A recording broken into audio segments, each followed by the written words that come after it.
I think it's Tuesday. It's 2 p.m. It's the ROMKids Show. Nice to see everyone. Hope you are all well and staying safe.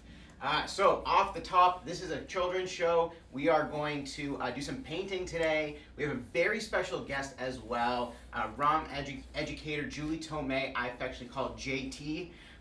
She'll be here today to talk about constellations. So if you're into space, if you're into stories about stars and what they can tell us about us as people, come and hang out with us for the next little bit. And I'll tell you what we're doing for our art project as well. This is what we're doing. We're doing sort of this sticker constellation relief that I'm pretty hyped about. It looks really cool, and we're gonna have a lot of fun making that today, okay? Last week we had Craig on, and we were talking about experimental archaeology. We did that in the backyard of the ROM. It was kind of cool. It was 21 degrees in November, so you know, climate change isn't great, but we did enjoy it for one single day. And we had a lot of fun throwing around an atlatl and seeing how that assists with spear throwing. And then we did some excavation on some chocolate chip cookies, which was like kind of a fun activity to do. Next week on the show, we have archivist from the ROM, Charlotte, and she'll be talking to us about many of the incredible women that helped build the ROM. But today, it's Julie Tomé, it's Constellations, and I think we're ready for the theme song portion of the event. Welcome to the ROMKids Show with me. We'll do some crafts and tell some stories. Let's talk about science, art, and history. Welcome to the ROMKids Show, starring you and me. Nice, that's the theme song portion of the show. Very nice to have you all here. Let's move over to the art table and let's get ready to make our constellation reliefs. Today, to be prepared and be on theme, I wore my space socks and I also wore my ROM mineralogy shirt where they do a lot of astronomy here at the museum. We did an episode with Dr. Kim Tate a few weeks ago all about the exploration of an asteroid named Bennu. So check that out up on YouTube. All our episodes end up there, all right? And so what do we need today to make our sticker relief constellations, okay? You need maybe a thicker piece of paper like a cardstock or a watercolor paper, but you can also use normal paper too, okay? Then you need, this is like the real gimmick of it, you need stickers, okay? Especially if you have star stickers like that, that'll work best, all right? If not, if you have even these like little organizy thingies, I cut some of these out in one of my like demos of this into little stars. It took a lot of work, but it did look really cool. Then you need watercolor paint and obviously a brush and water, okay? So while you're gathering all of that cool stuff, you also need salt, and I'll explain that later, all right? While you're gathering everything, let's introduce our guest. Whoa! It's Julie Tomé. Welcome to the show. Hi, thanks for having me.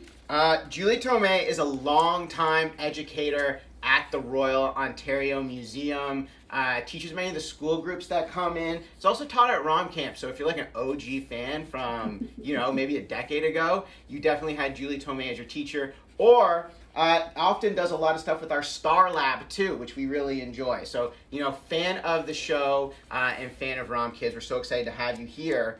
Oh yeah, I have to minimize my paper right there. There we go. We're doing better. Okay, Julie Tomé, you love space. I do. What are some things about space that you love?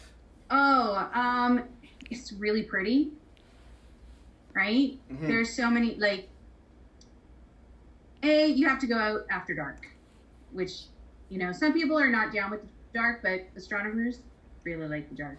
And so there's the stars, but you can also see so many other things. If you know someone who has binoculars or a small telescope, or if you have that yourself, then you can go out and sometimes just randomly point somewhere and take a look at what it is. When I got my first telescope, I was 16, and we went and we bought it, and then it was cloudy for a week. And then, because that's the law. That's how it goes. And then the first clear night, I dragged it outside and I was looking around, and I lived in Mississauga at the time, like light pollution, where there's a bunch of lights shining up into the sky, big thing in the city, right? So it wasn't like being out, in a really far place, but I was like, oh, it looks like there's something there. And I pointed at it and I discovered the Pleiades, which are a little star cluster, a few hundred stars all grouped together, and they're actually really famous. Lots of different cultures have it as part of their constellations. And if you're familiar with the logo for Subaru cars, that's actually that group of stars. So Subaru is the Japanese name for that group of stars. I really like that nice Easter egg. Okay, very quickly, what we need to make this work today is you need to make your stickers, okay? And so what you should do now is like Google some images of constellations or make up your own in your head. And I'm going to do the Big Dipper, which we'll talk about too. And what you're going to do is you're going to place your stickers on your sheet in the formation of that constellation, okay? So do that step with me right now. While I'm putting down my stickers, Julie Tomé, what is a constellation? Well, it's basically a connect the dots puzzle in the sky. If you look up in the sky, unless you're in somewhere where there's really a whole lot of light pollution, you'll see at least a few stars. And we, as humans, like to look for patterns, right? Our brains are always looking for patterns. And so people throughout history have looked up at the sky and played connect the dots with the stars and put their stories up there, put the important characters in their belief systems in the sky. Why do we, and maybe this is like a bigger question, but like I personally want to know, why does our brain see pictures in the sky? Why do we do that? I'm sort of putting you on the spot right there because we didn't even ask that. I'm an astronomer, not a biologist. Yeah. But it's not just in the sky, right? We're always looking for patterns. Similarly, if you're, again, it's the sky, but if you look up on a cloudy day, you might say, oh yeah, that cloud looks like my grandpa. And we're always looking for patterns. Maybe it had something to do with our survival. I don't know. That's not my area of expertise, but we are wired to look for patterns. That I do know. I do know that, like, in our family, we got a picture yesterday of, and it had like a little light in it, like a little fleck from when you're taking a photo, and it kind of looks like a face. So we're all sort of like exploring, like, the ghostliness of it, even though we know it's just how the way that light reacts in a camera. But again, our brains always love to look for images. Now, constellations are so cool because I often think about them, is the way I imagine constellations is it's like, tens of thousands of years ago, even longer than that, people were looking up at the sky at night and they needed something to do, and they're starting to see like these stories. It's almost like space TV or something like that. Can you tell us about like the like some of, I don't know, maybe like a first constellation or some of the first times that people looked up to the stars and saw a little show? I can't say that it's the first one or when the first one happened. It's definitely been happening for many tens of thousands of years, if not longer. But there are, I guess, a few main reasons that people have made constellations, have made observations of the sky. One of them, as we've already mentioned, is to document stories, important stories. If you look at examples like Anishinaabe star stories, a lot of them relate back to important stories that will teach you how to be, how to relate to other people. There's also the calendar aspect of it, right? So there's lots of examples. I mentioned the Pleiades earlier. The Maya used those stars to tell them when it was time to plant corn. They use the Hyades, which is another star cluster that's nearby, to tell them when it was time to plant beans. So that that aspect of knowing when is the right time of year to plant your crops to have a successful harvest and be able to make it through the winter was definitely an important aspect of the stars. There's also a navigation aspect to it. Once people started building boats and going from island to island and further on, being able to recognize those patterns and know where you're going, especially if you're in, a tiny boat in a big sea, could mean life or death if you got it wrong. That's so interesting. I'm thinking about constellations as like these stories that people tell, but also they help people like direct them when they're out on the sea. Yeah. So it's almost like a GPS. Like I know today for us, whenever we go somewhere or like I'm in a new city, I have to use my phone to get around. But I can imagine, many generations ago, folks looking up at the sky, hoping that's clear out there so that they know how to get to like their next destination. That's fascinating. Not just stories, but directions as well. What's one of maybe your here, actually, I want to do this question first. I think when we think of constellations, I think we have heard a lot of ancient Rome or ancient Greek stories. Yeah. But are there constellations that belong to other cultures too? Yeah, absolutely. There are different constellations from different cultures all around the world. So I sent you some pictures. Are you able to show them? Okay, so can we start with Scorpius? Yes, we can start with Scorpius, I think. This is one of my favorite ones to show, especially younger kids. I got the Taurus, I got the Caribou, I have the Big Dipper. Which one's the Scorpius picture? The Scorpion. Oh, the Scorpion. Yeah, that would make sense. Scorpius would be attached to a scorpion. There we go. Right here. All right. So we've got a great big scorpion in the sky. This is a constellation that is visible in the summer in the south. It looks like a big hook or the letter J. And the scorpion's pretty interesting. But can you show the Polynesian version? Yeah, which one is that one? What's the shape? I don't want to give away the answer. Is it this one? Yeah, that's the one. Okay, sweet. Oh, I know where this is going too. All right, sorry, go ahead. All right, so, hopefully some of our viewers will recognize that shape, and it might remind them of a particular movie that was quite popular a few years ago. I love this film. Moana is such a good film. And that reminds me of, I can't remember the Rock's character's name, but the Rock's hook. Yeah, Maui. It's Maui's fish hook. Disney didn't invent that constellation. That constellation that Moana was following to go find Maui is a real constellation for Polynesian cultures, for the indigenous folks of the Pacific Islands. So that one's a favorite of mine. And then you'll notice if you start looking at enough of the constellations of different cultures that a lot of times the very brightest stars tend to get grouped in the same way. So Kieran, you mentioned the constellation that you were doing for your project. Yeah, I'm doing the Big Dipper. The Big Dipper. Those are 7 fairly bright stars, even from fairly light polluted cities. You can see those stars.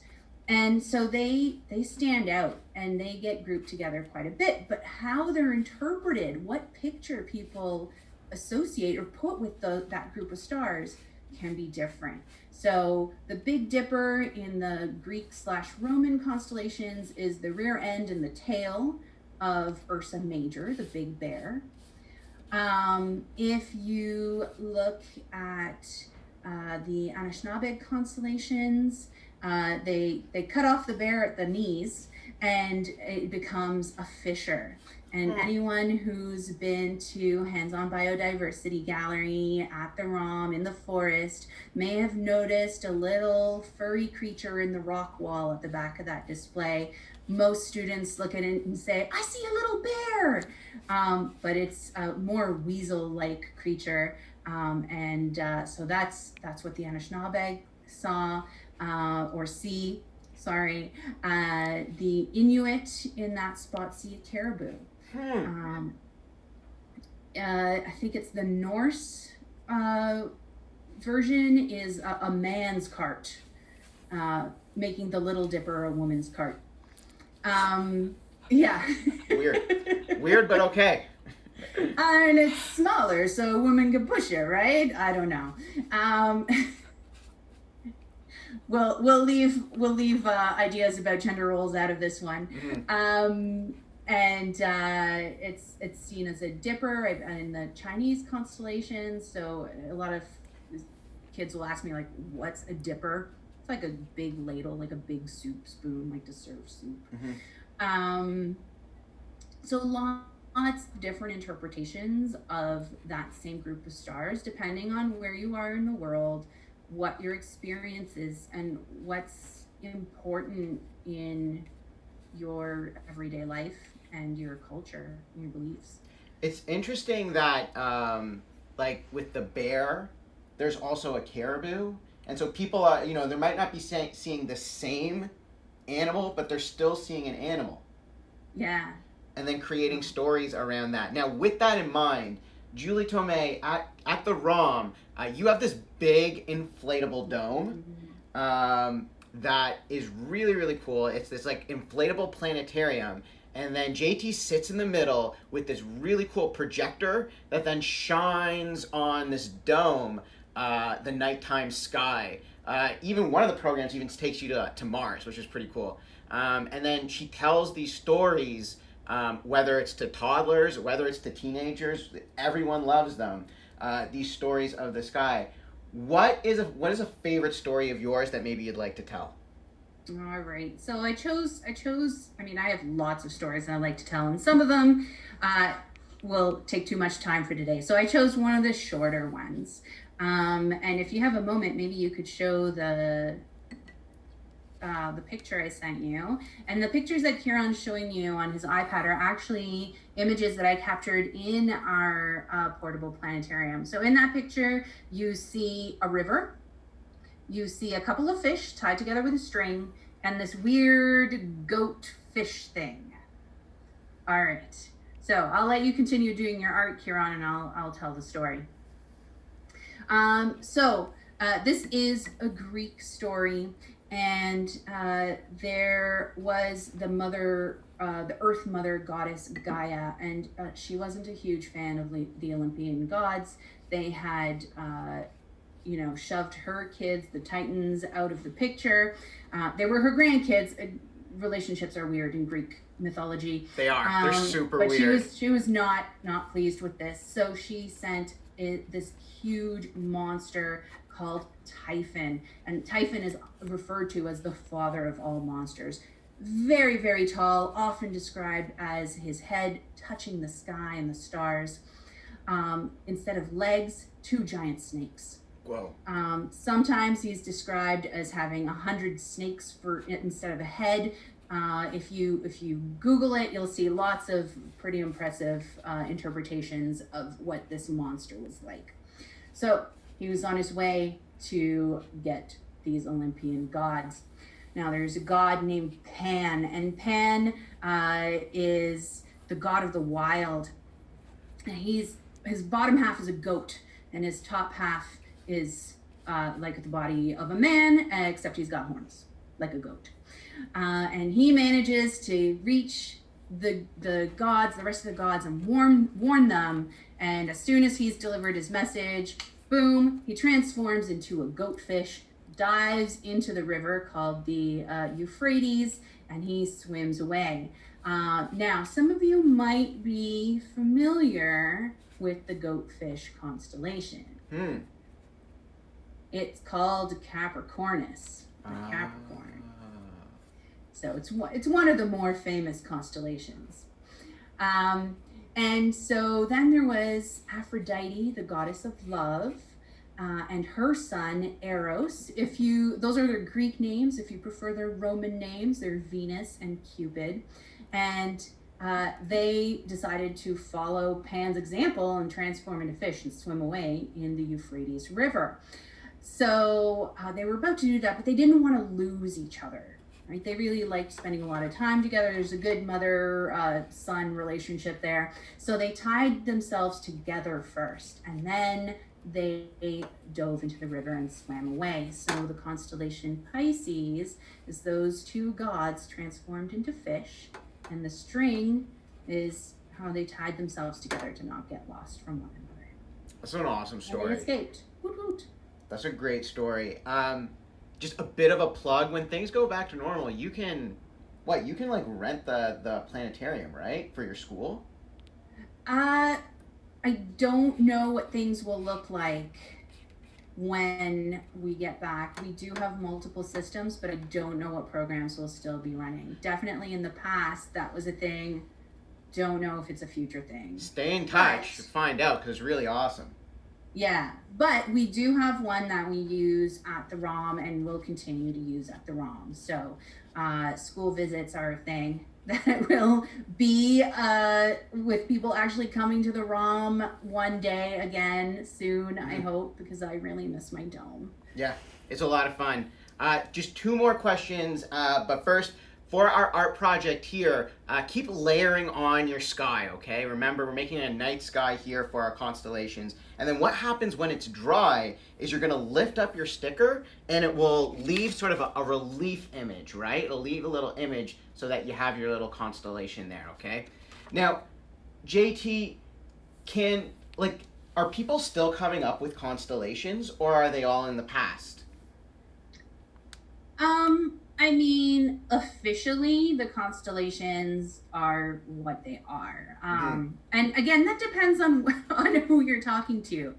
But when it comes to professional astronomy, there's a group called the IAU, the International Astronomical Union, and they kind of police naming of things. So there are 88 constellations in the sky. They all have borders around them, kind of like if you think of a map of Canada, the borders would be the borders between the provinces, and then the stars would be the different cities connected, the dots, right? Not all the stars within the border will necessarily be part of the connect the dots puzzle, but they all belong to that constellation. But if you want to go outside and look at the stars and imagine what they could make a picture of, no one's stopping you. I remember sitting on a hill back when I was in university at York with a friend, and he was looking up at the stars with me, and he was saying, I see a flux capacitor up there. Yeah. So I would encourage everyone to, go outside, to look at some stars, and come up with your own stories. And it's a great way to entertain each other. Okay, my last direction and then my final question. Yes. While all your paint is still wet, what I want you to do is I want you to take salt, okay, and sprinkle it all over your piece. What the salt does is it absorbs the water, and because of that, it'll leave sort of like a dappled effect on your image, okay? It'll create sort of like little circles. It'll add texture and dimension to your artwork that once it's all dry, you're gonna shake off all the salt into a place where you're allowed to shake it off. Just don't do it like in the middle of your kitchen, do it in the sink, okay? And it will leave like a really cool effect. It doesn't show up well on camera, but I assure you it does look really cool, okay? So definitely do that as the next step of your art. JT, my final question is, we love telling stories about constellations. They're fascinating, they're unique. What do constellations sort of tell us about people that lived before us? Oh, so many things. As I mentioned earlier, certain cultures will time out times of the year when certain things need to get planted. So it for the example of the Maya, it reinforces how important beans and corn were to their survival. If you look at the Anishinaabe, the Fisher constellation, when it's in a particular position, lets them know that it's time to go to the sugar bush and make maple syrup. And that was such an important resource to get through the last bit of winter and to store up as maple sugar for later on in the season as well. So it tells us what was important to them, both practically and beyond as well, right? The stories that are represented in there will show a lot of the ideas that were important as well. Big things I learned today about constellations is they tell stories, that they can be used for navigating, that people all over the world, sorry for like our little sound thing, people all over the world told stories and told stories about constellations. It wasn't just the ancient Greeks, it wasn't just the ancient Romans, but it was folks in indigenous communities worldwide coming up with incredible stories. Next week on the show, we have archivist Charlotte to talk to us about the incredible women who helped build the ROM 100 years ago. I'm really excited to have that conversation. JT, thank you so much. Julie Tomé, ROM educator, here talking to us today about constellations. A lot of fun. This episode will be up on YouTube in a bit, along with all of our other episodes up on the ROM at Home section. Just Google ROMKids Show, and it'll come up for you. And with that, everyone, stay safe, wear a mask. We love you. Bye, everyone.